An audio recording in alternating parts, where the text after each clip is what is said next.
အားလုံးပဲမြင်ကြဒီနေ့ဗီဒီယိုမှာကျွမ်းတန်ချင်းစောက်တော်တာ3ယောက်ရေပြောချင်99ဆော့ပါမယ်ပေါ့အဲ့တော့ကျွန်တော်ဟိုတနေ့ကတယောက်တည်းဆော့ပြီးတည်သွားပြီးတော့တွားကြည့်လို့ရပါရဲ့အကျိုးကတော့2ယောက်3ယောက်ဆော့ရဆိုအသက်ဆွေမှာပဲနော်တယောက်ဆော့ရဒီရင်ကနည်းနည်းထက်ရောက်စီကျွမ်းရယူရအောင်ထက်မြင်ကျွမ်းရဲ့ကျုံးအနုပဲရထက်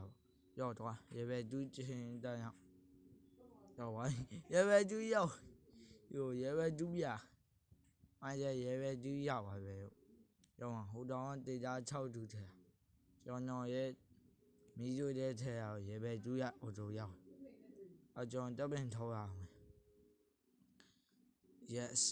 ဆိုတော့အမကျွန်တော်ညပါပြောဆိုထိတော့တယ်မယ်သူထိတဲ့ယူသူပဲတည်ရဲ့ကြောင့်ကျွန်တော်တတ်မယ်လို့ပြောပြီးကြောင်းတော့တက်မို့ပြောပါရဲ့အရင်ဆုံးတစ်သားရဲ့ချမ်းတစ်သားထွက်သေးပဲပေါ့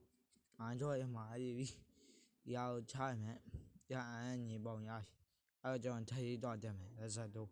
ထိကိုကျွန်တော်တဲ့ပြီးနောက်ဘေးနာချက်ခွင့်တယ်ပါရဲ့အဲ့တော့ဒီဗီဒီယိုကတူရဗျ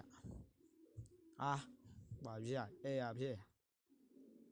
ညာဘက်ရောက်မြင်ရောက်ဟာတန်းနဲ့ရရတောင်းဟန်ဆိုးကြောင့်ယုံတက်ပါသေးရော့ညာဘက်ရောက်အစားလည်းယုံတက်ဟောကြောင့်ကအချို့ဝါကြောတင်းရ